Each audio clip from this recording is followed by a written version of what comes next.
শাহরুখ খানের Kolkata night Riders কি পারবে চলতি আইপিএল এর এলিমিনেটর তথা প্লে অফে জায়গা করে নিতে? তো চলুন বিস্তারিত দেখে নেওয়া যাক।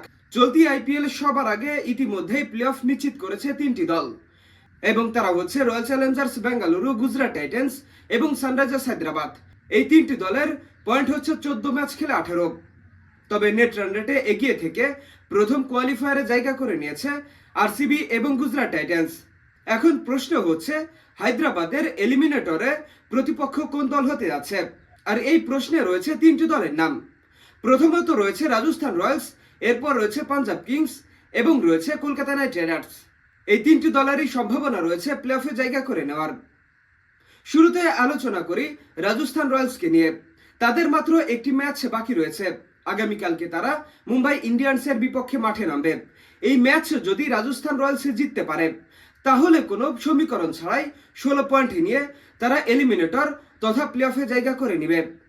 এরপর আজকে পাঞ্জাব কিংস মাঠে নামবে লখনৌ সুপার জায়ান্টসের বিপক্ষে। পাঞ্জাব কিংস যদি লখনৌর কাছে হেরে যায়, তাহলে তারা আজকে বাদ পড়ে যাবে।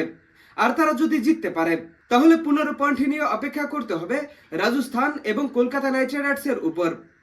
যাই হোক, এরপরে রয়েছে কলকাতা নাইট রাইডার্স। তারা সর্বশেষ ম্যাচ খেলবে দিল্লি ক্যাপিটালসের বিপক্ষে।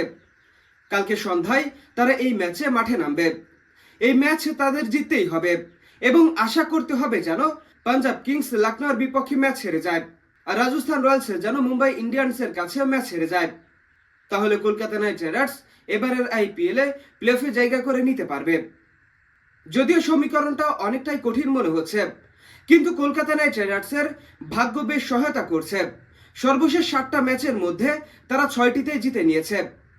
আর এখান থেকে বোঝা যাচ্ছে তাদের ভাগ্য বেশ তাদের সাপোর্টে দিয়ে যাচ্ছে। হ্যাঁ দর্শক, আপনাদের কি মনে হয় চলতি আইপিএল এর কোন দলটি প্লে অফে জায়গা করে নিচ্ছে? কলকাতা, পাঞ্জাব নাকি রাজস্থান রয়্যালস? এখনই কমেন্টস করে জানিয়ে দিন। ভিডিওটি দেখার জন্য আপনাকে অসংখ্য ধন্যবাদ।